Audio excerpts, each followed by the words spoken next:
الله وبركاته. إن الحمد لله نحمده ونستعينه ونستغفره ونؤمن به ونتوكل عليه ونعوذ بالله من شرور أنفسنا ومن سيئات أعمالنا. من يهده الله فلا مضل له ومن يضلل فلا هادي له. وأشهد أن لا إله إلا الله وحده لا شريك له وأشهد أن نبينا محمدا عبد الله ورسوله صلى الله عليه وعلى آله وصحبه ومن اتبعهم بإحسان إلى يوم الدين وسلم تسليما كثيرا. أما بعد. மதிப்புக்குரிய பெரியோர்களே, சகோதரர்களே, சகோதரிகளே, எல்லாம் வல்ல அல்லாஹு தஆலா இந்த அமர்வுகளை வாரந்தோறும் நாம் அமரக்கூடிய இந்த அமர்வுகளை எல்லாம் எமது நன்மைகளுள் ஏற்றுக்கொள்ளப்பட்ட நன்மைகளாக நாளை மறுமையில் அல்லாஹு தஆலா ஆக்கி தர வேண்டும். இதன் மூலமாக என்ன பயனை எதிர்பார்க்கின்றோமோ அந்த பயனை நமது வாழ்வில் தர வேண்டும் என்று பிரார்த்தித்தவனாக, அல்லாஹு தஆலா அவனது ஹிக்மத்திற்காக வேண்டி சிலவற்றை விட சிறப்பாக்கி இருக்கிறான். அதற்குரிய காரணத்தை அல்லாஹ் நன்கு அறிந்தவன். அவனுக்கென்று சில ஹிக்மாக்கள் இருக்கின்றது. சில இடங்களை விட சிறப்பாக்கி இருக்கிறான். அதே போன்று சில காலங்களை விட சிறப்பாக்கி இருக்கிறான். சில மனிதர்களை விட சிறப்பாக்கி இருக்கிறான். உதாரணங்கள் சொல்ல வேண்டிய ஒரு தேவை இல்லை. நபிமார்கள், ரசூல்மார்கள், அவர்களுக்குள்ளும் சில வித்தியாசங்கள் இருக்கின்றன. அதே போன்று சில இடங்கள் புனிதமானவை. மக்கா, மதீனா, அல் மஸ்ஜிதுல் அக்ஸா, இப்படி புனிதமானவை. அதே போன்று காலங்களிலும் சில காலத்தை விட புனிதமானது, புனிதமானவற்றுளும் சிலதை விட புனிதமானது, உயர்வானது. இப்படி அல்லாஹு தஆலா ஆக்கி வைத்திருக்கிறான். அது அல்லாஹுடைய இஹ்தியார். ரப்புக யஹ்லுகு மா யஷா. அல்லாஹு தஆலா அவன் விரும்பியதை படைப்பான். யாரும் கேட்க இயலாது. விளங்காவிட்டால் அது நமது குறை.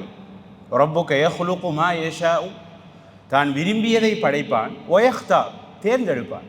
இதை பற்றி குர்ஆனை தெளிவாக அல்லாஹ்வுடைய தெரிவை பற்றி நிறைய இடங்கள் அல்லாஹு தஆலா நேரடியாகவும் மறைமுகமாகவும் சொல்கின்றான். அல்லாஹு யஸ்தஃபி மினல் மலாயிகத்தி ருசுலம் வ மினன் நாஸ். மலக்குகளிலிருந்தும் மனிதர்களிலிருந்தும் அல்லாஹு தஆலா தூதர்களை தெரிவு செய்கிறான் என்று சொல்கின்றார். இது அல்லாஹுடைய அவனது இராதத், அவனது விருப்பம். அதை பற்றி யாரும் எதுவும் சொல்ல முடியாது. அது அவனுக்கே உரிய ஃபலஹுல் ஹிக்மத்துல் பாலிகா, அவனுக்கே உரிய ஒரு உயர்ந்த காரணம் அல்லாஹ்விடம் இருக்கின்றது. அதை எங்களால் சரியாக புரிந்து கொள்ள முடியாது. அதே போல இப்படி இதற்கு நிறைய விடயங்களை சொல்லிக் கொண்டு போகலாம்.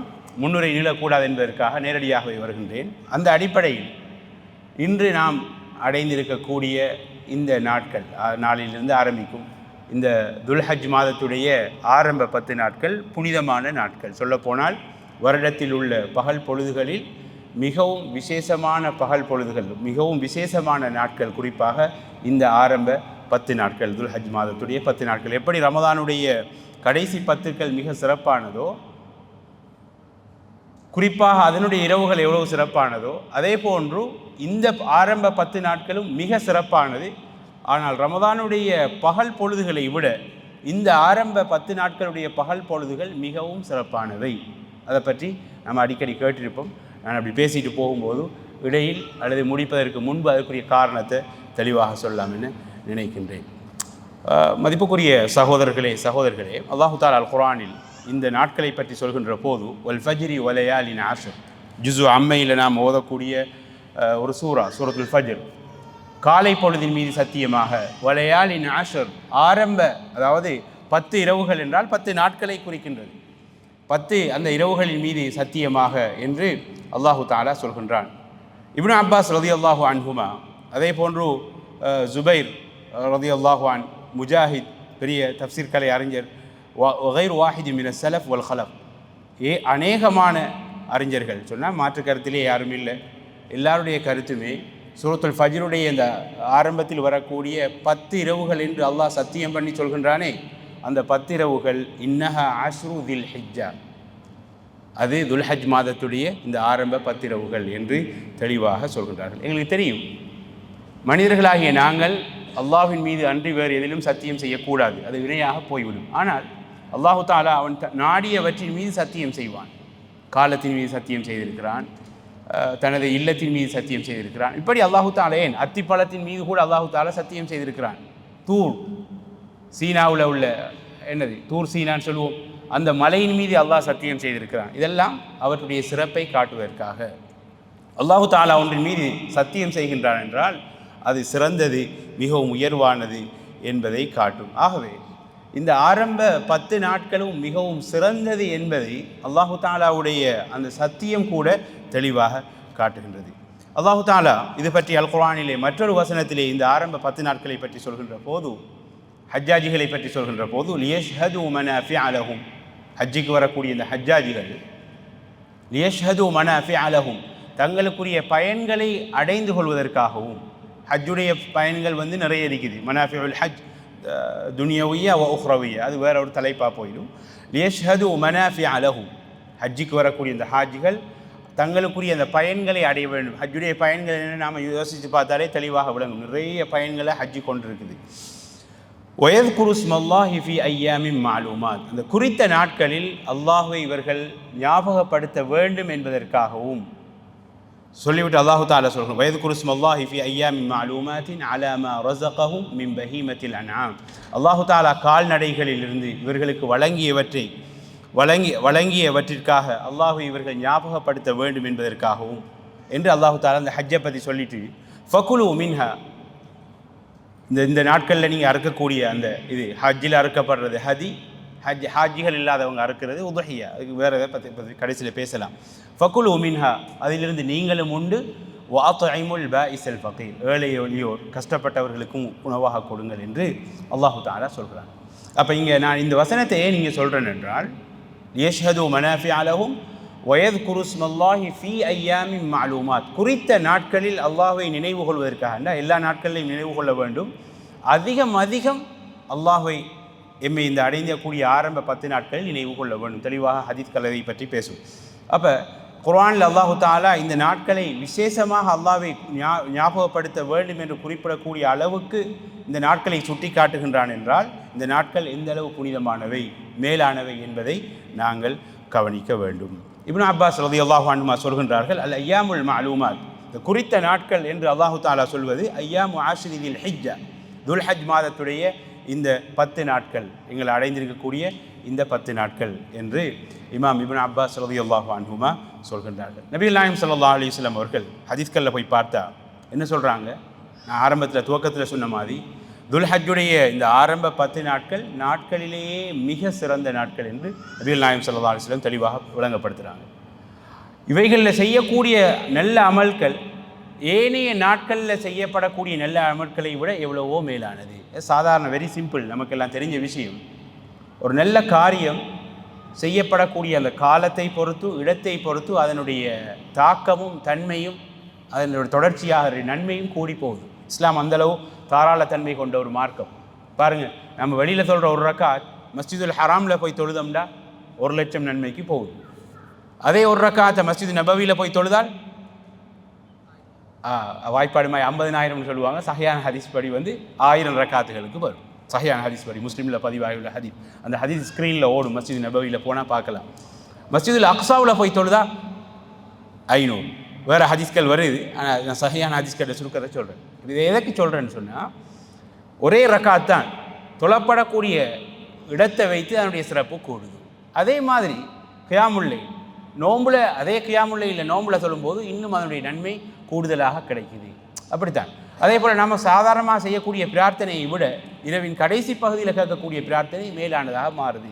அப்போ நேரம், காலம், இடத்தை பொறுத்தும் நன்மைகளுடைய தாக்கம், வணக்கங்களுடைய தாக்கம் உயர்வானதாக இருக்குது. ஆகவே இந்த துல்ஹஜ் மாதத்துடைய ஆரம்ப 10 நாட்களில் செய்யப்படக்கூடிய அமல்கள்ங்கிறது சாதாரண ஒரு அமல் அல்ல.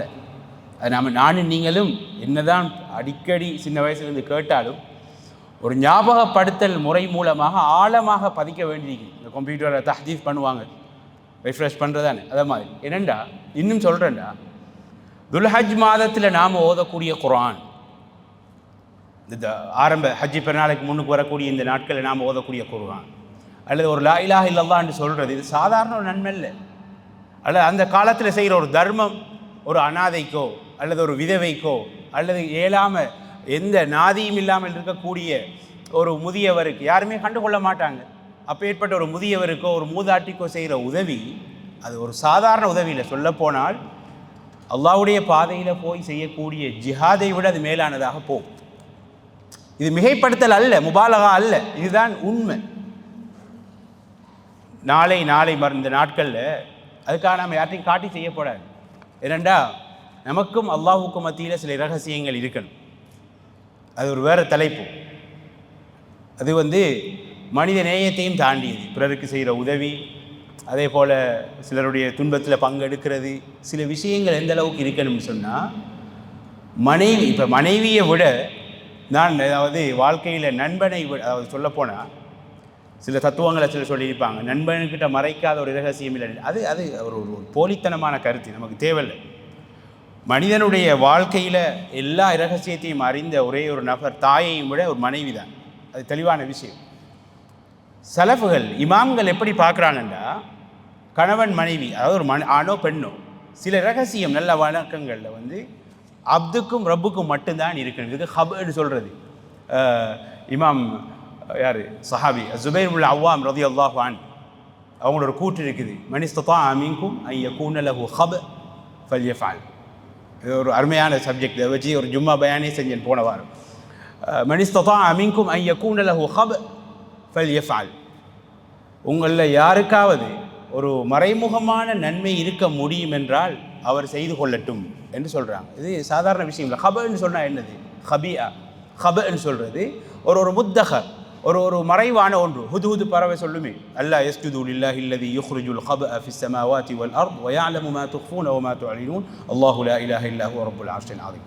அப்போ என்னடா ஹபன்னு சொன்னால் ஒரு மறைமுகமான ஒன்று, ஹபியா. இப்போ ஒரு மனிதனுடைய இறையச்சத்தை காட்டக்கூடிய முக்கியமான அம்சங்களில் ஒன்று, சில விடயங்கள் இவரையும் அல்லாஹ்வையும் தவிர யாருக்கும் இருக்காது, தெரிஞ்சிருக்காது. இப்போ வேறு ஒரு ஆளுக்கு ஹெல்ப் பண்ணுறது மனைவிக்கும் தெரியா, தாய்க்கும் தெரியா, யாருக்குமே தெரியாதுக்குள்ள அது அந்த தர்மத்தில் தாக்கம் அது வேற ஒரு இதாக இருக்கும். அது இவருக்கு பெரிய ஒரு விமோசனத்தை தரக்கூடியதாக இருக்கும். உண்மையிலேயே நம்முடைய இஹ்லாஸை தெளிவாக காட்டக்கூடிய முக்கியமான ஒன்றுகளில் இது ஒன்று. இதுக்கு நிறைய ஹதீஸ்களை சொல்லலாம். இன்னல்லாஹ யுஹிப்புல் அப்த தகியல் கனியல் ஹஃபி, முஸ்லீமில் வரக்கூடிய ஹதீஸ். அல்லாஹு தஆலா இறையச்சமுடைய அல் கனி ஹுனா அல் கினன் நஃப்ஸ், அதாவது தாராளத்தன்மை கொண்ட, போதும் என்ற தன்மை கொண்ட, பேராசை பிடிக்காத, பணம் கூடுதலாக இருக்கோ குறைவாக இருக்கோ பேராசை இல்லாத தாராளத்தன்மை கொண்ட இறையச்சமுடைய அல் ஹஃபி, மறைமுகமாக ஹுமுவல் இருக்கும். அவர்கிட்ட எதையும் காட்டிக்கொள்ள, சுஹரத்தை விரும்ப மாட்டார், எதிர்பாராமல் அது வரும் பிரபலியம், அது வேறு விஷயம். அல் ஹஃபி இப்படி சொல்கிறாங்க. ஆகவே இதுவெல்லாம் இந்த ஆரம்ப 10 நாட்கள் மிக பெரும் ஒரு பாக்கியம். இந்த நாட்களில் செய்யக்கூடிய ஒரு சாதாரண அமல் அல்லாஹ்வுடைய பாதையில் போய் செய்யக்கூடிய ஜிஹாதை விட மேலானது. இதுதான் சுருக்கம். நாம் செய்கிற தர்மமாக இருக்கலாம், உடல் உதவியாக இருக்கலாம், அல்லது நாம் செய்யக்கூடிய ஒரு பிரச்சார மார்க்கத்துக்காக நாம் செய்யக்கூடிய ஒரு சின்ன ஒரு முயற்சியாக இருக்கலாம். இதை அல்லாஹ்வுடைய பாதையில் போய் செய்யக்கூடிய ஜிஹாதை விட மேலானது ஒரே ஒரு விதிவிலக்கை தவிர. அது என்னென்னத்தை நாங்கள் பார்ப்போம். நபிகள் நாயகம் ஸல்லல்லாஹு அலைஹி வஸல்லம் சொல்கிறாங்க, மா மின் ஐயாமின் அல் அமலு ஸாலிஹு ஃபீஹின்ன அஹப்பு இலல்லாஹ் மின் ஹாதிஹில் ஐயாமில் ஆஷர். நாட்களில் எந்த நாட்களிலும் அமல் செய்வது, நல்ல அமல் செய்வது, நல்ல வணக்கத்தில் ஈடுபடுவது அல்லாஹுக்கு இந்த நாட்களில் ஈடுபடுவதை விட அல்லாஹுக்கு விருப்பமான வேறு எந்த நாட்களுமே கிடையாது. அப்போ இந்த நாட்களில் செய்யப்படக்கூடிய அமல்களை அல்லாஹ் விரும்புவது போன்று வேறு எந்த நாட்களில் செய்யும் அமல்களையும் அந்த அளவுக்கு விரும்புவதில்லை. நம்முடைய இதில் சொல்கிறேன்டா. அப்போ சஹாபாக்கள் கேட்குறாங்க, யா ரசூலல்லாஹ் வலல் ஜிஹாது ஃபீ சபீலில்லாஹ், அல்லாஹ்வுடைய பாதையில் போய் செய்யப்படக்கூடிய ஜிஹாதை விடவுமா என்று கேட்கும்போது நபி அவர்கள் சொல்கிறாங்க, வலல் ஜிஹாது ஃபீ சபீலில்லாஹ், அல்லாஹ்வுடைய பாதையில் போய் செய்யக்கூடிய ஜிஹாதையும் விட இந்த துல்ஹஜ் மாதத்துடைய ஆரம்ப நாட்களில் செய்யப்படக்கூடிய அமல்கள் அல்லாஹ்விடம் அவ்வளவு மேலானவை, விருப்பமானவை. அது என்ன அமலாக இருக்கலாம், என்ன அமலாக இருக்கலாம்? அல் குர்ஆனை ஓதுவது, அதிகமாக தக்பீர் சொல்வது, லா இலாஹ இல்லல்லாஹ் சொல்வது, இது எல்லாமே மேலானது. பிறருக்கு உதவி செய்கிறது, அதிகமாக அல் குர்ஆனை ஓதுறது, மனநமிடுறது, குர்ஆனை படிக்கிறது, இப்படி நல்ல அமல்கள் அடுக்கிக் கொண்டே போகலாம். ஆனால் ஒரே ஒரு மனிதரை தவிர, இல்லா ரஜுலுன் ஹரஜ பினஃப்ஸிஹி வ மாலிஹி ஃபலம் யர்ஜிஅ மின் ஸாலிக பிஷை, புகாரியில் மற்றும் பல கிரந்தங்களில் பதிவாகியுள்ள சஹீஹான ஹதீஸ். அல்லாஹ்வுடைய பாதையில் தனது உடலோடு பொருளோடு செல்கிறார், இருக்கிறத எடுத்துகிட்டு போகிறார், உடைமையோட உயிரோட போய் எதையுமே கொண்டு வரல. அப்பேற்பட்ட ஒரு மனிதர் அவர் மட்டும்தான் இந்த காலங்களில் செய்யப்படக்கூடிய சாதாரண நல்ல அமல்களை விட உயர்ந்த அந்தஸ்தை பெற முடியும். அது தவிர சாதாரணமாக அல்லாஹ்வுடைய பாதையில் போய் ஒருத்தர் போராடுறதை விட இந்த காலங்களில் செய்யப்படக்கூடிய அமல்கள் மேலானது என்பதை நபிகள் நாயகம் ஸல்லல்லாஹு அலைஹி வஸல்லம் அவர்கள் தெள்ள தெளிவாக சொல்கிறாங்க. ஆனால் கவலைக்குரிய விஷயம் என்னென்னா, ரமதான் கடைசி 10 காணப்படக்கூடிய அந்த பக்குவம், அந்த ஆர்வம், அதில் ஒரு கால்வாசியை கூட நிறைய முஸ்லீம்கள்கிட்ட பார்க்கல. எத்தனை ஜும்மா பயான்கள், எத்தனையோ ரேடியோ நிகழ்ச்சிகள், எத்தனையோ யூடியூப்பில் ஷார்ட் கிளிப்புகள் இந்த மாதங்களை பற்றி இந்த நாட்களை பற்றி வந்தாலும் அந்த ரமதானில் காணப்படக்கூடிய ஆர்வத்திட கொஞ்சத்தை கூட பார்க்க முடியாது. அதுக்கு பல காரணங்கள் சொல்லலாம். ரமதானில் லீவு கிடைக்குது, அந்த சூழல் அப்படி, எது எப்படியோ. ஏன் இந்த காலத்தில் கொஞ்சம் நேரத்தில் பள்ளி வாசலில் வந்து நம்ம ஆக்கள்கிட்ட நிறைய உள்ள பழக்கம் என்ன, இக்காமத் செல்லும் வரைக்கும் வெளியே நிற்கிறது. அதே பள்ளிக்குள்ளே பொம்பளையில் இருக்காங்கண்டா. இப்போ எப்படின்னா எனக்கு படுற உதாரணம் யோசிக்கிறேன். ஏன் வண்டியில் இருந்துட்டு இருக்கிறாங்க, வண்டியில் கிளாஸை பணிச்சு வச்சுட்டு இக்காமத் செல்லும் வரைக்கும் கேட்டுட்டு இருக்கிறது. புத்திசாலித்தனம் அது. ஒரு எமர்ஜென்சி கால், அது வேறு விஷயம். பார்க்குற எல்லாரையும் அப்படி நினைக்கப்படாது. வைஃபை ஹாஸ்பிட்டலில் விட்டுட்டு வந்துருப்பார், வீட்டில் ஏதாவது யாரையுமே நல்ல எண்ணத்தோட பார்க்கணும். வண்டியில் வச்சு அவர் ஏதாவது ஒன்று சாப்பிட்டுட்டு கூட இருக்கலாம், நோம்பாளியாக இருப்பார். நான் பொதுவாக சொல்கிறேன், பல விஷயங்கள் இருக்குது. சில ஆக்களுக்கு ஒரு உதுவை புதுப்பிக்கிற தேவை இருக்கும். நாம் நல்ல கண்ணோட்டத்தோடு தான் பார்க்கணும். இங்கே நன்மையில் முந்தி கொள்ள வேண்டும். பள்ளிக்கு நேரத்தோட வாருது. சும்மா அந்த ஃபோனை எந்த அளவு தூக்கி தூரம் வைக்கிறோமோ அந்த அளவுக்கு நிம்மதியாக வாழலாம். வாட்ஸ்அப்பில் போட்டுட்டு மெசேஜுக்கு ஆன்சர் பண்ணலைங்கிறத ஒரு ஜமாத் தொழுகைக்கு கொடுக்குற முக்கியத்துவத்தோட ஒரு முஸ்லீம் அதுக்கு கொடுத்தா அவரை விட ஒரு புத்திசாலியை நம்ம பார்க்கலுமா? இதுக்கு என்ன பதில் சொல்கிறது? இல்லையா? எமர்ஜென்சியில் மொபைலில் கால் வரும். அப்போ குறைஞ்சபட்சம் இந்த நாட்களில் மேக்சிமம் ஜமாத் தொழுகையை மிஸ் ஆகக்கூடாது. கொஞ்சம் கூடுதலான நேரத்தில் போய் பள்ளிவாசலில் உட்காந்து குர்ஆனை ஓதுறது, துவாவை கேட்குறது, இல்லாட்டி ஓதுறதுக்கு தொண்டுதாக இருக்கின்ற ஒரு நல்ல விஷயத்தை தஃப்சீரை படிக்கிறது, ஒரு ஹதீஸை படிக்கிறது, நல்ல விஷயத்தை சொல்லி கொடுக்குறது, நடந்துட்டு போக்குள்ள தக்பீரை சொல்கிறது, இஸ்திக்ஃபாரை செய்கிறது, லா இலாஹ இல்லல்லாஹ்ன்றது, நல்ல விஷயங்களை பேசுகிறது, ஹெல்ப், எத்தனையோ விஷயங்களை உதவி பண்ணலாம். நல்ல விஷயங்களை மக்கள்கிட்ட கொண்டு சேர்க்கிறது, இதெல்லாம் பெரிய நன்மைகள், சாதாரண நன்மைகள் இல்லை. முதலாவது இந்த சோம்பேறித்தனத்துக்கும் சோம்பேறிகளோட கொள்கிற சகவாசத்தை, இந்த ரெண்டையுமே நாம் தூர போட்டால் நிறைய விஷயங்கள் நாம் முன்னேறலாம். இருக்கிற உற்சாகமும் சிலரை பார்ப்பதனால நமக்கு சோம்பேறியை கொண்டு வரும். நிறைய இடங்கள் நம்ம படிப்பிக்க போனாலும் சரி, அல்லது சிலரோட போய் உரையாடலில் ஈடுபட்டாலும் சரி, சிலருடைய நடவடிக்கையை பார்த்தாலும் சரி, நிறைய விஷயங்களை பார்க்கும்போது நான் பொதுவாக சொல்கிறேன், என்ற சின்ன சின்ன அனுபவங்களை வச்சு நமக்கு இருக்கிற கொஞ்சம் உற்சாகமும் கூட இல்லாமல் போகும். ஆனால் என்ன செய்யணும்னா, நாம் தேடுறது நமக்கு. அப்போ இந்த காலங்களை ஒழுங்காக பயன்படுத்தாவிட்டால் நாங்கள் எங்களுக்கே அநீதி இழைத்துக் கொள்கிறோம். மிகவும் ஒரு பொற்காலம். இதை விட ஒரு அழகான முறையில் இந்த காலத்துடைய பெருமதியை யாராலையும் விளக்க முடியாது. வஹி தானே, வஹியில் ஒரு பகுதி ஹதீஸ். அப்போ எவ்வளோ சந்தர்ப்பங்கள் இருக்குது. திரும்புகிற பக்கமெல்லாம் பள்ளி வாசல்கள், திரும்புகிற பக்கமெல்லாம் குர்ஆன்கள், ஃபோனில் கூட அழகான ஆப்பில் குர்ஆன் இருக்குது. ஓதுறது கஷ்டமாக இருந்தால் கேட்கலாம். ஏன் இந்த மார்க்கத்துடைய காரூணியத்தை பாருங்கள். குர்ஆனை திறமையாக ஓதுறவர் மலக்குகளோடு இருப்பார் என்றால், கஷ்டப்பட்டு ஓதுறவர் வல்லதி யக்ரஉல் குர்ஆன வ யததஅதஉ ஃபீஹி வ ஹுவ அலைஹி ஷாக் ஃபலஹு அஜ்ரான். நிறைய பேர் சொல்கிறேன், ஓதக்குள்ளே கொஞ்சம் கஷ்டமாக இருக்குது. ஏன்? அதுக்கு நன்மை இருக்குன்னுட்டு ஓதுனா, ஓதுறதுக்கு ஒரு நன்மை, கஷ்டப்படுறதுக்கு ஒரு நன்மை. இது சும்மா காலங்கள். அப்போ இந்த காலத்தில் அது எப்படவோ கிடைக்கும்.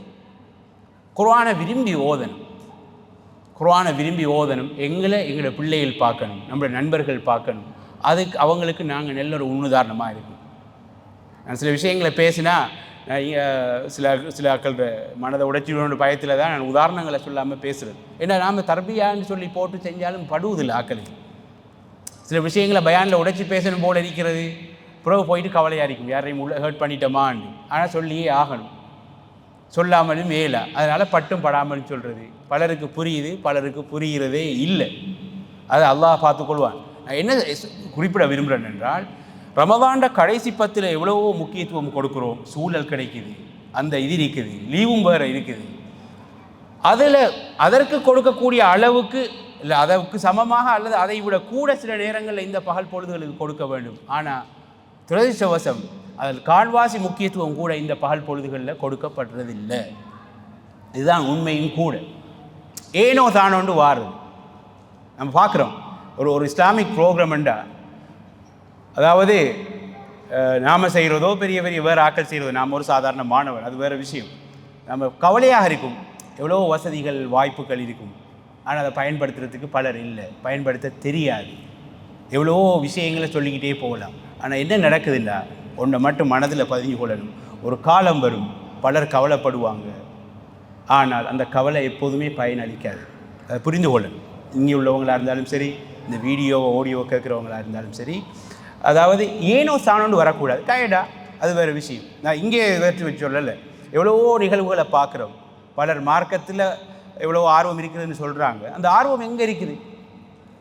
நம்மளோட ஒவ்வொருத்தரும் ஒரு ஒரு ஒரு புடம் போட்டு பார்த்தா விளங்கும். ஜமாத் தொழுகையில் எந்த அளவு நாம் கவனமாக இருக்கிறோம், காலை மாலை விக்கிரில் எந்த அளவு கவனமாக இருக்கிறோம், அல் குர்ஆன் ஒரு மாதத்திற்கு எவ்வளோ ஓதப்பட்டிருக்குது, ஒரு ஃபோனில் அல்லது ஒரு லேப்டாப்பில் எவ்வளோ நேரம் கழிக்கிறோம், அல்லாஹ்வுடைய குர்ஆனுக்கு நாம் எவ்வளோ நேரம் கொடுத்துருக்கிறோம்ங்கிறத ஆணும் பெண்ணும் கவனிக்க வேண்டியது.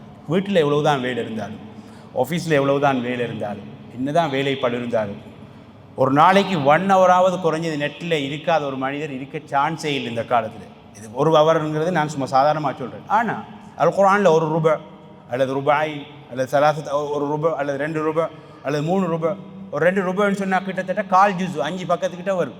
ஒரு ஜூஸில் மொத்தம் எத்தனை வரப்போகுது? ₹8 வரும். இந்த ஐனுங்கிறது நாட்டில் ரூபாவுக்கு தான் சரியான முறை. அது பாகிஸ்தான் முறைப்படி அது கொண்டு போட்டிருக்காங்க, அது வேறு. அது சரியான முறை குர்ஆன்ட இதை பார்த்தண்டா ரூபான்னு தான் பார்க்கணும். அப்படி பார்த்தா ஒரு நாளைக்கு ஒரு 5 பக்கம் நாம் எத்தனை பேர் ஓதுறோம் இல்லையா? நிறைய நல்ல அமல் செய்யக்கூடிய மக்கள் இருக்கிறாங்க, ஆனால் அந்த ஆர்வம் விளங்கணும். இப்போ இந்த பள்ளிக்கு வாரம் உதாரணத்துக்கு எல்லோரும் ஒரே லெவலில் இல்லை. நாம் உண்மையிலே நான் இந்த பேசுகிற விஷயங்கள் நான் பேசவே நினைச்சிருக்கல. நான் எடுத்து வந்த நோட்ஸை வேறு இந்த நாட்களுடைய முக்கியத்துவத்தை சொல்லக்குள்ள இது வருது. நாம் ஒரு முஹாசபாண்ட அடிப்படையில் ஒரு சின்ன ஒரு கேள்வி, பள்ளிக்கு வாரம் எவ்வளவு பயன்படுத்தலாம்? இப்போ இதில் ஒரு 100 பேர் வாரம்னா 100 பேரும் ஒரே ஆஃபீஸில் வேலை செய்கிறதில்லை. சிலருக்கு நேரத்தோட லீவு கிடைக்கும், சிலருக்கு அப்போ தான் வேலை முடிஞ்சு வருவாங்க. ஒவ்வொருத்தரும் மாதம் யாரையும் நாம் தனி கண்ணாடி போட்டு பார்க்கக்கூடாது. ஆனால் நேரம் இருக்கிற நாம் என்ன செய்யலாம்? அழகாக உட்காந்து குர்ஆனை ஓதலாம் இல்லையா? ரொம்ப நான் பார்த்து கவலைப்படுறது, குர்ஆனில் ஈடுபாடு குறைய. இப்போயும் மக்கரா ஆக்களுக்கு போயிட்டு பார்த்தா விளங்கும். ஃபஜ்ருக்கு பிறகு மணித்தியாலக்கணங்கு மக்கரா ஆக்களுக்கு வேறு வேறு ஹஃப்ஸ் ஓதுறமாய் ஷுஅபா வர்ஷ்கால் ஒன்றிக்குது. அதில் வரக்கூடிய நிறைய பேர் யாருண்டா டாக்டர்ஸ் மாதிரி, என்ஜினியர்ஸ், அதே போல் வேறு ஆஃபீஸில் வேலை செய்கிற ஆட்கள் எவ்வளோ ஆர்வமாக இருக்கிறாங்க. காலையில் 3:13 பாங்கு அதான் சொல்லப்படுது.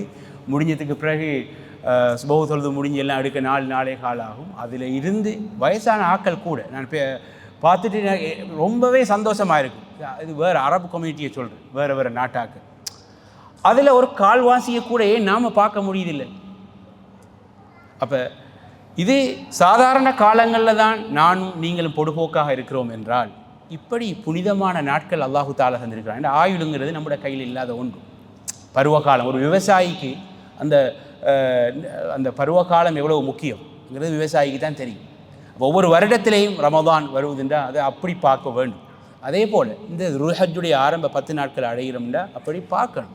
ஜிஹாதுக்கு போய் கிடைக்காத நன்மையை அல்லாஹு தாலா அதை விட கூடுதலான நன்மையை சாதாரண ஒரு சின்ன அமலுக்கும் இந்த காலத்தில் தாரானுண்டா, இந்த காலத்தை நாம் பொடுபோக்காக விடுவோம்டா உண்மையிலேயே ஒரு துரதிஷ்டவசம். ஆகவே நானும் நீங்களும் இந்த காலத்தில் முடியுமான அளவு தர்மம், அல் குர்ஆனை ஓதுறது, தொழுகையில் கவனம், நஃபிலான தொழுகைகளில் கூடுதல் கவனம், வித்திருங்கிறது வாழ்க்கையிலேயே மிஸ் பண்ணக்கூடாது. அதில் வரக்கூடிய ஹதீஸ்களுக்காக இமாம் அஹ்மத் சொல்கிறாங்க ரஹ்மத்துல்லாஹி அலைஹி, வித்திர் தொழுகையை விடுறவர் ரஜுலு சூ, ஒரு கெட்ட மனிதன் தான் அதை விட முடியும். அந்தளவு வலியுறுத்தி வந்திருக்கு. வித்திர் தொழுகையில் கவனமாக இருக்கணும், துஹா தொழணும், முன்பின் சுன்னத்துகளில் எப்போதுமே இருக்க வேண்டிய கவனம், கூடுதல் கவனம் இந்த காலங்களில் எடுக்க வேண்டும். இது அந்த அல்லாஹ்வுடைய பாதையில் போய் ஜிஹாத் செய்து உடலையும் உயிரையும் இழக்கக்கூடிய அந்த நிலைமையை அடையக்கூடியவரை தவிர மற்ற நிலையில் உள்ளவர்களை விட அவர்கள் அடையக்கூடிய நன்மையை விட கூடுதலான நன்மையை தரக்கூடிய நல்ல அமல்களாக இந்த காலத்தில் செய்யப்படக்கூடிய அமல்கள் இருக்கிறது என்பதை நாம் ஒவ்வொரு மனதில் ஆழமாக இருத்தி கொள்ள வேண்டும். இமாம் அஹ்மத் பதிவு செய்துள்ள மற்றொரு ஹதீஸில் நபிகள் நாயகம் ஸல்லல்லாஹு அலைஹி வஸல்லம் சொல்கிறார்கள், மா மின் ஐயாமின் அஅஸம இன்தல்லாஹ் வலா அஹப்ப இலைஹில் அமலு ஃபீஹின்ன மின் ஹாதிஹில் ஐயாமில் அஷ்ர். அல்லாஹு தஆலாவிடம் மிகவும் மகத்தான நாட்களோ அல்லது அவற்றில் நல்ல அமல் செய்வது மிகவும் விருப்பமானதோ இந்த 10 நாட்களை விட வேறு நாட்கள் கிடையாது. இப்போ என்ன ஒரு நல்ல அமலும் இந்த துல்ஹஜ்ஜுடைய ஆரம்ப 10 நாட்கள் செய்யப்படக்கூடிய நல்ல அமல், அது அல்லாத காலங்கள் செய்யப்படக்கூடிய நல்ல அமல்களை விட மிகவும் உயர்ந்தது, மகத்தானது, அல்லாஹ்வுக்கு மிகவும் விருப்பமானது. ஆகவே நபிகள் நாயகம் ஸல்லல்லாஹு அலைஹி வஸல்லம் சொல்கிறாங்க பாருங்கள், சரி இந்த நாட்களில் ஃபஅக்ஸிரு ஃபீஹின்ன மினத் தஹ்லீலி வத் தக்பீரி வத் தஹ்மீத். தஹ்லீல் என்றால் லா இலாஹ இல்லல்லாஹ் அதிகமாக சொல்லுங்கள், அல்லாஹு அக்பர் அதிகமாக சொல்லுங்கள், அல்ஹம்துலில்லாஹ் அதிகமாக சொல்லுங்கள் என்று நபிகள் நாயகம் ஸல்லல்லாஹு அலைஹி வஸல்லம் சொல்கிறாங்க. அப்போ இதெல்லாம் நல்ல அமல்களுக்கு முன்னுதாரணம். அதிகமாக திக்ர் செய்கிறது, இஸ்திக்ஃபார் செய்கிறது, குர்ஆன் ஓதுறது, நான் ஏற்கனவே சொன்ன மாதிரி இதை கூடுதலாக செய்யணும். ஏன்னா நீங்கள் கவனித்து பாருங்கள், நம்முடைய சமூகத்தினர் இந்த நாட்களுடைய புனிதத்துவத்தை தெரிந்தோ தெரியாமலோ மிகவும் பராமுகமாக இருக்கக்கூடிய ஒரு துப்பாக்கி நிலையை நாங்கள் பார்க்குறோம். ஏன் இந்த 10 நாட்கள் மிகவும் உயர்ந்த 10 நாட்களாக கொள்ளப்படுதுன்னு சொன்னால், இந்த 10 நாட்கள் எங்களுக்கு தெரியும் மிகவும் புனிதமான நாட்கள் இடம்பெறுகின்றன. அதில் ஒன்று என்னது, இந்த 10 நாட்களில் வரக்கூடிய மிகவும் புனிதமான நாள் அரஃபாவுடைய நாள் வருது. அதாவது பகல் பொழுதுகளில், வருடங்களில் உள்ள பகல் பொழுதுகளில் அரஃபாவுடைய பகல் பொழுது தான் மிகவும் சிறந்தது. அதே போல் வருடத்தில் உள்ள இரவுகளில் மிகவும் சிறந்தது லைலத்துல் கத்ர். ஷேகுல் இஸ்லாம் இப்னு தைமியா இதை பற்றி தெளிவாக விளங்கப்படுத்துகிறாங்க. அதாவது இந்த 10 நாட்கள் ஏன் இந்த சிறப்பை பெறுகிறது என்றால், இதில் அரஃபாவுடைய நாள் இருக்குது. ஒயவுமுன் நஹர், யவுமுன் நஹர்னு சொன்னால் என்னது, ஈதுல் அத்ஹாவை குறிக்கும், ஹஜ்ஜு பெருநாளை குறிக்கும். ஒயவுமுல் கர், யவுமுல் கர்ன்னு சொன்னால் அல்-ஹாதிய ஆஷர் மின் தில் ஹிஜ்ஜா, ஹஜ்ஜு பெருநாளை அடுத்து வரக்கூடிய நாள், 11வது நாள். 10 நாட்கள் சிறப்புக்குரியது, அதனுடைய தொடர்ச்சியாக வரக்கூடிய நாட்களுக்கும் அந்த சிறப்பு ஒட்டி கொள்ளுது. ஒரு ஆள் இவர் பெரிய ஒரு தரமாக படித்த ஒருத்தர், அவருக்கு ஒரு ஹெல்ப்பராக நான் இருக்கேன்டா, அவருக்கு கிடைக்கிற மரியாதையாவது அது கொஞ்சமாவது அவருக்கு ஹெல்ப்பராக இருக்கக்கூடியவருக்கு கிடைக்கும். அதை விட இது மேலானது. நான் சும்மா சொன்னேன், இந்த உதாரணம் பொருத்தமோ பொருத்தமில்லையோ அல்லாஹ் அறிந்தவர். சரி, இந்த நாட்கள் அல்லாஹு தாலாவிடம் மிகவும் உயர்வானவை. மற்றொரு ஹதீஸில் வருது பாருங்கள், நபிகள் நாயகம் ஸல்லல்லாஹு அலைஹி வஸல்லம் சொல்கிறார்கள், இன்ன அஸமல் அய்யாமி இன்தல்லாஹி தபாரக வ தஆலா, அல்லாஹு தாலாவிடம் மிகவும் மகத்தான நாட்கள் யௌமுன் நஹர், துல்ஹஜ் மாதத்துடைய 10வது நாள் இந்த ஹஜ்ஜு பெருநாள். சும்ம யௌமுல் கர், ஹஜ்ஜு பெருநாளை தொடர்ந்து வரக்கூடிய அடுத்த நாள் யௌமுல் ஹாதிய ஆஷர் என்று சொல்கிறாங்க நபிகள் நாயகம் ஸல்லல்லாஹு அலைஹி வஸல்லம். அரஃபாவுடைய சிறப்பு எல்லாருக்குமே தெரிந்தது. அரஃபாவுடைய சிறப்பை பற்றி சொல்லக்கூடிய பல ஹதீஸ்களில் ஒன்று, மா மின் யௌமின் அக்ஸர மின் அன் யுஅதிக அல்லாஹு ஃபீஹி அப்தன் மினன் நார் மின் யௌமி அரஃபா. அரஃபாவுடைய நாளில் அல்லாஹு தஆலா மனிதர்களை, அடியார்களை நரகிலிருந்து விடுதலை செய்வதை போன்று வேறு எந்த நாட்களிலும் அதிகமாக விடுதலை செய்வதில்லை. இதை விட ஒரு சிறப்பு வேணுமா? அல்லாஹ்வுடைய ஃபضல் மிகவும் விசாலமானது, அருள். அல்லாஹ் எல்லா நாட்களிலும் மன்னிக்கிறான், எல்லா நாட்களிலும் விடுதலை செய்கிறான். ஆனால் அரஃபாவுடைய நாளில் அல்லாஹு தஆலா அதிகமாக நரகத்திலிருந்து விடுதலை செய்வதை போன்று வேறு எந்த நாட்களிலும் விடுதலை செய்வதில்லை. அல்லாஹு தஆலா நெருங்கி வருகின்றான், மலக்குகளை பார்த்து பெருமையாக கேட்கின்றான், மா அராத ஹாஉலா, இவங்களுக்கு என்ன தேவை, என்ன விரும்பி வாராங்க என்றால் உண்மையான உபூதியத்துவம், அடிமைத்துவத்தை, இஸ்திஸ்லாம், அடிப்பணிதலை இந்த ஹாஜிகள் வெளிப்படுத்துகிறாங்க என்று அல்லாஹு தஆலா பெருமையாக மலக்குகளிடம் ஹஜ்ஜாஜிகளை பற்றி அந்த நாட்களில் பெருமைப்படுத்தி பேசுகிறான். அதே போல் அரஃபாவுடைய நாளில் வைக்கக்கூடிய நோன்பு இல்லையா, நபிகள் நாயகம் ஸல்லல்லாஹு அலைஹி வஸல்லம் சொல்கிறாங்க, இன்னி அஹ்தஸிபு அலல்லாஹ் அன் யுகஃபிர ஸனத்தல்லதி பஅதஹு வஸ்ஸனத்தல்லதி கப்லஹு. அரஃபாவில் வைக்கப்படக்கூடிய நோன்பு அதற்கு முந்தைய ஆண்டிற்கும் பிந்திய ஆண்டிற்கும் உள்ள பாவங்களுக்கு பரிகாரமாக இருக்கும் என்று நான் அல்லாஹ்விடம் ஆதரவு வைக்கிறேன் என்று நபிகள் நாயகம் ஸல்லல்லாஹு அலைஹி வஸல்லம் அவர்கள் சொல்கிறாங்க. இவ்வளவு சிறப்புகள் ஏனென்றால் ஹாஃபிஸ் இப்னு ஹஜர் ரஹிமஹுல்லாஹ் சொல்கிறாங்க, வல்லதி யظஹர், வெளிப்படையான விடயம் என்னவென்றால், அன்ன சபப ஃபி இம்தியாஸி ஆஷிரி தில் ஹிஜ்ஜா லிமகானி இஜ்திமாஇ உம்மஹாத்தில் இபாதத்தி ஃபீ. துல்ஹஜ் மாதத்துடைய இந்த ஆரம்ப 10 நாட்கள் ஏன் இவ்வளவு சிறப்பு பெற்றது, விசேஷம் பெற்றிருக்கிறது சொன்னால், இதில் வணக்கங்களிலே பிரதானமான வணக்கங்கள் எல்லாம் ஒரு சேர பார்க்குறோம். இந்த தன்மையை வேறு எந்த நாட்களிலும் பார்க்க முடியாது. இந்த நிலையை இப்படியான ஒன்று என்னது, இந்த 10 நாட்களில் தொழுகை எல்லா காலங்கள்லையும் இருக்குது, இதிலையும் இருக்குது. நோன்பு இருக்குது, நோன்பு ஹஜ்ஜில் இல்லாதவங்க, ஹாஜ் அல்லாதவங்களுக்கு இந்த காலங்களில் நோன்பு வைக்கிறது மிகவும் ஒரு முக்கியமான அமல். அதே போல் சதக்கா செய்ய முடியுது. வல் ஹஜ் என்ற உயர்ந்த ஒரு கடமை இதில் உள்ளடங்குது. இந்த எல்லா அமல்களும் பிரதான அமல்களும் ஒன்று சேரக்கூடிய இந்த நிலை இந்த 10 நாட்கள் தவிர்த்த வேறு எந்த நாட்களிலும் சாத்தியமில்லை. வலா யதஅத்தா ذلك في غيره என்று ஹாஃபிஸ் இப்னு ஹஜர் ரஹிமஹுல்லாஹ் அவங்க சொல்கிறாங்க. அப்போ சுருக்கம் என்ன சொன்னால், இந்த 10 நாட்களுக்குரிய சிறப்பு அந்த உயர்வு வேறு எந்த நாட்களுக்குமே கிடையாது. நான் துவக்கத்தில் சொன்ன மாதிரி ஒட்டுமொத்த ஹதீஸ்களை வச்சு பார்க்கும்போது அறிஞர்கள் விளக்குவதனை இமாம் இப்னுல் கையிம் ரஹிமஹுல்லாஹ் போன்றவங்க, அதாவது இரா பொழுதுகள் என்று எடுத்துக்கொண்டால் நோன்புடைய கடைசி 10 நாட்கள் 10 இரவுகள் மிகவும் சிறப்பு பெறுகின்றன என்று அதில் லைலத்துல் கத்ர் இரவு இருப்பதனால், பகல் பொழுதுகள் என்று பார்த்தால் இந்த ஆரம்ப 10 நாட்கள் மிகவும் மேலானவை என்று அதில் அரஃபாவுடைய நாள் இருக்குது, யௌமுன் நஹர் இருக்குது, அதை தொடர்ந்து வரக்கூடிய அந்த பகல் பொழுது இருக்குது என்பதனால இந்த 10 நாட்கள் மிகவும் விசேஷமானது என்று அறிஞர்கள் தெளிவுபடுத்துகிறாங்க. ஆகவே சகோதரர்களே சகோதரிகளே, இந்த நாட்களுடைய பெருமதியை தெளிவாக விளங்கியவர்கள் இந்த நாட்களை சாதாரணமாக கழித்து விடக்கூடாது. நானும் சரி நீங்களும் சரி, நம்ம ஆரம்பத்தில் வலியுறுத்தி சொன்னது போன்று எந்த அளவுக்கு நல்ல அமல்களை இந்த நாட்களில் செய்ய முடியுமோ அந்த அளவுக்கு செய்ய வேண்டும். நாம் நினைக்கணும், ஒவ்வொரு நல்ல அமலையும் செய்யும்போது நான் செய்யக்கூடிய இந்த அமல் நாளைக்கோ நாளை மறுதினமோ இதற்கு அல்லாஹு தாலா தரக்கூடிய கூலியே அலாதியானது. ஒரு உயிருக்கு உத்தரவாதம் இல்லாத ஒரு அமலுக்கு தரக்கூடிய கூலியை விட அல்லாஹு தாலா அள்ளி கூலியை இந்த நாட்களில் செய்யக்கூடிய அமலுக்கு தருகிறான் என்ற அந்த உணர்வை ஏற்படுத்தி கொண்டால் நாம் ஓதக்கூடிய குர்ஆன் திலாவத்தாக இருக்கலாம், நாம் செய்யக்கூடிய எந்த நல்ல அமலும் இந்த நாட்களில் இன்னும் நமக்கு மிகவும் லேசானதாக சுயானதாக இருக்கும். குறிப்பாக இந்த நாட்களில் அதிகம் திக்ர் செய்ய வேண்டும், தக்பீர் செல்ல வேண்டும். இதுவெல்லாம் இந்த நாட்களுடைய அடையாளங்களில் ஒன்று. வத்திக்ரு உமூமன் வத்தக்பீரு ஹுசூசன் மின் ஷஆயிரி ஹாதிஹில் ஐயாம். இந்த துல்ஹஜ் மாதத்துடைய ஆரம்ப நாட்களுடைய அந்த அடையாளங்களில் ஒன்று.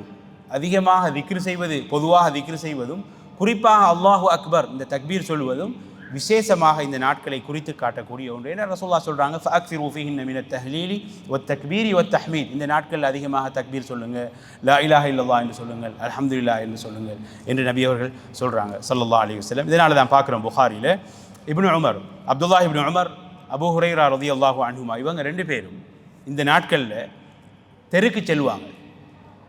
சூக்குக்கு பஜாருக்கு போய் என்ன செய்வாங்கன்னா யுகப்பிரான் வ யுகப்பிருன் நாசு பி தக்பீரிஹிமா, தக்பீர் சொல்லுவாங்க, இதை கேட்டு மக்களும் தக்பீர் சொல்லுவார்கள் என்று புகாரியில் செய்தி பதிவாக இருக்குது. தக்பீருடைய சீகா இதுதான், இப்படித்தான் தக்பீர் சொல்ல வேண்டும் என்று எந்த ஒரு ஹதீஸும் இல்லை, அசர்கள் இருக்குது. அப்துல்லாஹ் இப்னு மஸ்ஊத் ரலியல்லாஹு அன்ஹுமா சொன்ன முறை சஹீஹான இஸ்னாதின் படி வந்திருக்குது. வேறு சஹாபாக்கள் சொன்னது. அது சுருக்கமாக சொல்கிறேன்டா, அல்லாஹு அக்பர் அல்லாஹு அக்பர் லா இலாஹ இல்லல்லாஹ் அல்லாஹு அக்பர் வலில்லாஹில் ஹம்த். லா இலாஹ இல்லல்லாஹுக்கு முன்னுக்கு 2 முறை தக்பீர் வரலாம், பின்னுக்கு 2 முறை 3 முறை. இது வல் அம்ரு ஃபீ தாலிக வாசி. இதில் ஒரு விவாதிப்பார் என்றால் அவருக்கு போதிய அளவு மார்க்கத்தில் அறிவில்லை. இதுதான் சுருக்கம். இதுக்கு ஒரு விவாதமேட ஒரு ஆள் போட்டு அதை பார்க்க மக்கள் போவாங்கன்றா இதை எப்படி வர்ணிக்கிறதுங்கிறதுக்கு என்கிட்ட வார்த்தை இல்லை. இதுக்கு தானே நம்ம அரபு உலகத்தில் பார்க்கல, தமிழ் துறையில் பார்த்துருக்கிறோம். இப்படி இது ஒரு அறியாமையுடைய உச்சகட்டம், விளங்குதானே? அதாவது தெளிவாக வந்திருக்குது தக்பீர். இஸ்லாம் சில விஷயங்களை பொதுவாக விடும். தக்பீர் சொல்லுங்க, பனு இஸ்ராயல்களை போல இருக்கப்படாது. மாட்டை அறுக்க சொன்னால் அறுத்துட்டு போயிட்டே இருக்கணும் இல்லையா? அதனால் ஒரு பக்கம் மட்டுக்கு அந்த மாடு அறுக்கிற சம்பவமே இருக்குது. இன்றைக்கு அவங்க செய்ய போகிறாங்க, அதை விளங்குதானே? இது என்னது, லா தஸ்அலு அன் அஷ்யா இன் துப்த லக்கும் தஸூக்கும். அல்லாஹ் தஆலா சில விஷயங்களை விட்டுருக்கிறான். பொதுவாக இஸ்லாத்துடைய தஷ்ரீஅடைய முறையை எப்படி இருக்கும்டா தைசீர். அப்படி தான் தக்பீர் சொல்லுங்கண்டா தெரிஞ்ச விஷயம், அல்லாஹு அக்பர் என்றாலும் தக்பீர் தான். லா இலாஹ இல்லல்லாஹ் சேர்த்துச்சுன்னா இது ஒரு வகையான ஆர்வத்தில் கேட்குற வேறு, குதர்க்கமாக போயிடக்கூடாது. சரியான அருவருப்பு. சொல்லப்போனால் நமக்கு பிபி இல்லை, யூடியூப்பில் சில வீடியோக்களில் தலைப்பை பார்த்தாலே தமிழில் எனக்கு அது ஒரு வகையான உணர்வு தான் ஏற்படும். அப்படி இருக்குது. இது அறியாமைன்றதை விட ஒரு வார்த்தை எடுக்கலுமான்னு தேட வேண்டியிருக்குது. ரொம்ப அசிங்கம், அசிங்கத்துக்கு மேலே அசிங்கம். இதுக்கெல்லாம் விவாதம் நடத்தினா என்னென்னு சொல்கிறது? தக்பீர் என்ற சஹாபாக்கள் தெளிவாக அப்படி தான் பார்க்குறாங்க. இது ஃபிக்கு வகுப்புகள் இருந்தால் தான் அந்த பேசிக்கை எப்படி புரியலாம் என்ற ஒரு பக்குவம் வரும். ஏன்னா இஸ்லாத்தில் எல்லாத்துக்குமே தெளிவும் இருக்குது, எல்லாத்துக்குமே விளக்கமும் இருக்குது. சிலருக்கு என்னென்னா நாவன்மை கொஞ்சம் கூட, எவ்வளோ நேரமும் சிம்பிளாக கஷ்டமான விஷயத்தையும் பேசுவாங்க. அது ஆற்றலா சோதனையா ஷைத்தான விடவுமா, அதை ஒருத்தரும் புரிஞ்சு கொண்டா சரி. மதிப்புக்குரிய சகோதரர்களே, கூடுதலான நேரம் நான் எடுக்க விரும்பலை. அதாவது இந்த நாட்களில் வந்து எந்த அளவுக்கு முடியுமான அளவு நல்ல அமல்களை செய்ய முடியுமோ அந்த அளவுக்கு நல்ல அமல்களை நாங்கள் செய்து கொள்ள வேண்டும். இதில் ஒரு முக்கியமான அமல் தான் உதஹியா. உதஹியா எந்த அளவு முக்கியத்துவமானது என்றால், அந்த உதஹியா என்ற பெயர் ஈதுல் அத்ஹாவோடு சம்மந்தப்படுது. பாருங்கள், இந்த அறுத்தல் என்ற வார்த்தையோடு என்னது அந்த உதஹியாவுக்கு எந்த அளவு நெருக்கம் இருக்குது. யௌமுன் நஹர்ன்னு சொல்கிறோம், யௌமுல் அத்ஹா என்று வருது, தியாகம், தத்ஹியாவை குறிக்கும் உதஹியா. உதஹியாவை பொறுத்தவரையில் நான் அதைத்தான் கொஞ்சம் கூடுதலாக பேசணும்னு நினச்சி வந்தேன். ஆனால் நம்ம இடையில் வேறு விஷயங்களை பேசினதால நேரம் போயிட்டுது.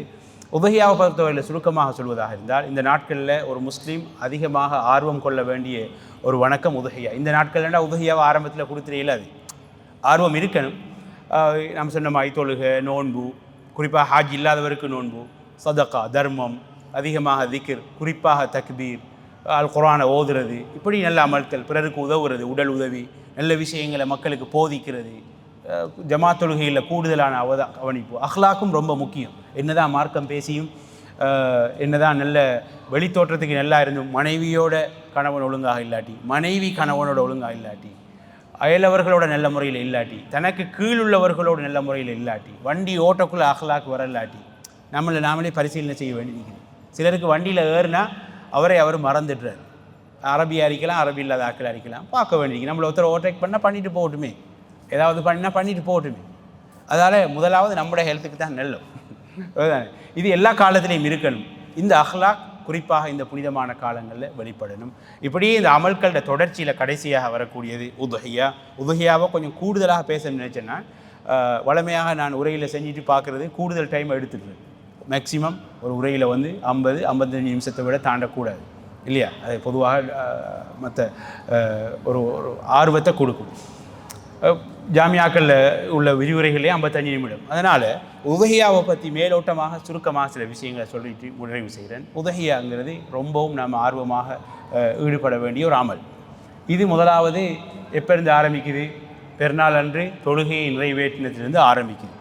தொழுகைக்கு முன்பு உதஹியாவை நிறைவேற்றிட்டால் அது உதஹியாவாக கணக்கெடுக்கப்படாது. தெளிவாக ஹதீஸ்கள் இருக்குது. சரி, உதஹியா வந்து கட்டாயம் கொடுக்க வேண்டுமா அல்லது ஒரு சுன்னாவா என்று பார்த்தால் அதில் ஏற்றமான கருத்து சுன்னா தான். கட்டாயம் உதஹியா கொடுக்க வேண்டும் என்ற கருத்திலையும் அறிஞர்கள் இருக்கிறாங்க. இந்த ஹதீஸுக்காக வேண்டி, மன் வஜத சாத்தன் ஃபலம் யுதஹி ஃபலா யக்ரபன்ன முஸல்லானா, கொடுப்பதற்கு சக்தி இருந்தும் யார் உதஹியா கொடுக்கவில்லையோ அவர் எமது தொடும் திடலை நெருங்க வேண்டாம் என்று நபிகள் நாயகம் ஸல்லல்லாஹு அலைஹி வஸல்லம் சொன்ன ஒரு செய்தி பதிவாக இருக்குது.